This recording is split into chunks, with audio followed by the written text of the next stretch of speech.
مساء الخير يا جماعة. النهاردة إن شاء الله هنتكلم على الصفات في البنت لا تصلح للزواج. طبعا لازم نعرف إن الحب بيتغير. يعني إيه بيتغير؟ يعني النهاردة أنا بحبك، كمان 6 شهور هتبقى عادي بالنسبة لي، وكمان سنة ممكن أكرهك وأخرجك من حياتي. فمفيش جرانتي في الحياة لأي حاجة، لا في جرانتي في الحب ولا في العلاقات ولا في العمر ولا في الصحة. اوكي، يبقى لازم نستخدم عقلنا علشان العلاقة ممكن تفشل في اي وقت كان. بس الفشل بنكون لينا دور فيه.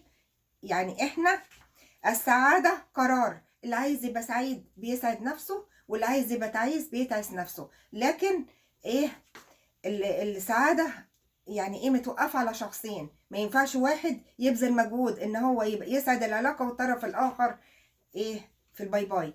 المرأة اما بتاخد الشخص اللي هي عايزاه، اخر حاجة بيبقى اهتماماتها هي الفلوس. اوكي، يبقى الحب يساوي عدم جري ورا المال. جري ورا المال البحث عن البديل عن الحب.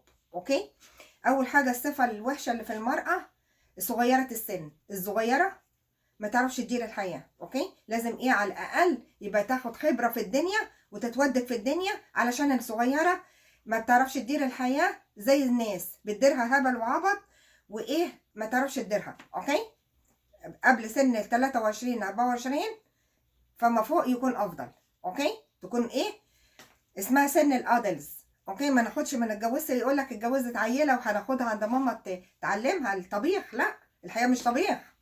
اوكي، الحياه اداره، مش طبيخ ونمسح الارض. لا، ده اول حاجه. نمره 2، المراه الهزيله. الهزيله يعني تاخدها يمين تاخدها شمال، ماشيه زي القطيع. اوكي، ملهاش ملهاش تارجت للحياه، ماشيه كده زي القطيع، نمشي يمين نمشي شمال. اوكي، ملهاش تارجت في الحياه، ملهاش راي، ملهاش. ده صغر السن ليه دور. ماشي، ضعيفه الشخصيه.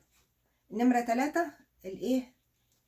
المراه الماديه. احنا المراه بتجري ورا الفلوس، اما بيكون البديل عن الرجل. يعني وحد فرض على نفسه عليا وانا مش عايزاه، فحك فما في الحب طار، وانا الحب انا عندي يعني عندي 70% من دماغي مشاعر، فالمشاعر لما بتروح ناخد بدلها فلوس. يبقى الفلوس البديل عن الحب. المرأة المادية اللي بتبص لك على الفلوس. اوكي، طب نعرفها ازاي؟ هتلاقي كل القعدة فلوس في فلوس من اول ما دخلتوا بيتهم لغاية ما ما اتجوزتها. كل القعدة قاعدين قعدة كلام في الفلوس وبس. اوكي، بيقولوا لك احنا واخدينك عشان تصرف بس، مش واخدينك عشان مقتنعين بيك. فيحصل بقى دروب بعد الزواج بعدم الاقتناع، انت فلوس وبس. ماشي، عندنا بقى المرأة المدللة. المدللة يعني يعني عايشة هانم في بيت أهلها. طيب احنا هنعرفها ازاي؟ نفتح الكاميرا ونشوف اوضتها. اوكي، نقول لها عايزين نتكلم كاميرا، فرجيني اوضتك ومش فرجيني اوضتك باسلوب غير مباشر. هتعرف المرأة المدللة ما بت ما بتعرفش تعمل اي حاجة، متكلة، عايشة حياة الاتكالية. يقول لك اتجوزت بعد 6 شهور راحت عند اهلها. راحت عند اهلها ليه؟ بتقول انا عيالة، انا انا متهنية، فتعالوا خدوا لي رب قعدوني عندكم واكلوني وراعوا لي العيل. انا لسه انا زي ما انتوا ربيتوني. فالدلع دي بقى بتفشل فشل ذريع في الزواج. ليه؟ عشان هتبقى بيتها معفن، وهتبقى مش عايزه تخش المطبخ ومش عايزه تعمل اي حاجه. مدلله بقى، مش عايزه خدامه. اوكي، عايزه واحده تشتغل تبقى هي هانم والخدامين يشتغلوا ليها، والا هاخد بعضي وامشي. ماشي، عندنا بقى المرأة الأنانية. الأنانية يعني صفة بشعة. البشعة ليه؟ لأنك أنت متمركز حوالين نفسك، مش شايف غير نفسك أنت وبس. عايزة طلباتها، عايزة احتياجاتها، عايزة هي بس على حساب الآخرين. يعني بتبقى عايشة على حساب الآخرين. أوكي، أنا وبس، أنا عايزة كذا، لو ما جبتش هيحصل كذا. ما بتفكرش بقى انت مثلا خارج مثلا شكلك ولا قدام الناس منظرك ما بيهمهاش اي حاجه. تخرج بولادها معفنين مفيش مشاكل. اوكي، فدي الانانيه. عندنا المراه المغروره. مغروره بقى دي بقى بتبقى بقى ايه كوميديه على الاخر بالنسبه لي انا. اوكي، ليه بقى؟ ساعات تبقى ست يعني ايه، مفيش اي حاجه، ما عندهاش اي حاجه، ان اي امكانيات تخليها مغروره وتبقى مغروره، بيبقى منظر بقى الناس بقى ايه، يبقى ايه منظر قبيح. اوكي، يعني مثلا ايه، واحده مثلا ايه حلوه ومغروره فلايق عليها، واحده ايه جسمها حلو ومغروره فلايق عليها. اوكي، واحده ايه عندها فلوس وبتشتغل ومستقله وبتاع وعندها ثقه في نفسها ومغروره عندها حق. لكن ما تبقى واحده ما عندهاش ولا حاجه وماشيه ايه يا ارض نهجم عليكي ادي، وعماله ايه تقيم في نفسها وايه وحاسه ان اللي خلقها ما خلقش غيرها، فالناس بتضحك الناس عليها.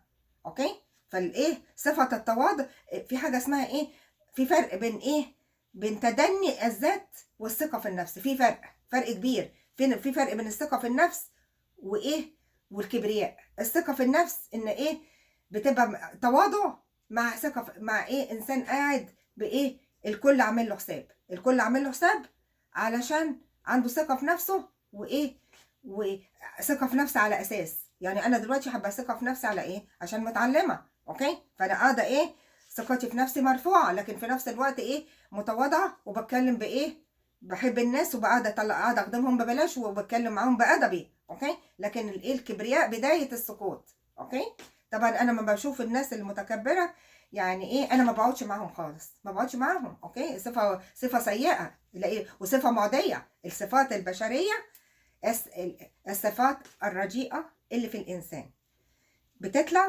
نتيجه اسلوب تربوي. ايه، نحترم الناس وعلى راسنا، بس ايه ما تاذوناش بايه، بسلبياتكم. يعني انا مثلا مشوهه في بيئتي. اوكي، مش ايه، ما طلعش عقدي على الناس، اطلع ايه، انا كذابه اطلع الناس كذابه، إيه انا مش عارفه فيا ايه اطلع الناس فيها ايه. اوكي، يبقى ايه، نحترم تشوهاتنا التربويه وما نطلعهاش على، ما نطلعش عقدنا النفسيه على الناس. اوكي، طبعا ايه احنا شايفين ايه مثلا على سبيل المثال محمد رمضان ايه، يا ارض نهجم عليكي ادي. طبعا محمد رمضان إيه، صناعه ماسونيه عشان تبقى عارف، هو وهيفا. اوكي، صناعه ماسونيه ماشي. الكبرياء هيوصلوا ايه، كل الوطن العربي ما بيحبوش، إيه بيتباهى، كان فقير في يوم من الايام وبيتباهى بالحاجات اللي عنده قدام الناس علشان يقول لهم انا ايه، بصوا للسياره انا عندي قيمه. لا، القيمه بالدماغ. اوكي، قيمه الانسان مش بمادياته. اوكي، تيجي بقى تتباهى بفلوسك ايه، الناس هتكرهك. اوكي، ما تتعالاش على الفقراء، تتعالى على الفقراء هنكرهك. فايه الوطن العربي كله مش بيحبه. اوكي، إيه هو فرحان باللي بيعمله، او بيعمله عشان ايه، باوامر عليا ماشي. في حاجات باوامر عليا بس مش لايق عليه، مش لايق عليه خالص. اوكي، يعني مثلا ايه، نجيب رشدي اباظه يبقى مغرور حلال عليه. اوكي، لكن ده مش حلال عليه، مش اي واحد يبقى ايه، يبقى مغرور مش لايق عليكم. لازم نقف قدام المرايه ونبص نشوف هيليق ولا مش هيليق، نشوف ايه عندنا ايه علشان نبقى مغرورين. ما عندناش حاجه يبقى مغرورين على الفاضي، يبقى الناس هتضحك الناس علينا. ونشوفكم بخير ان شاء الله.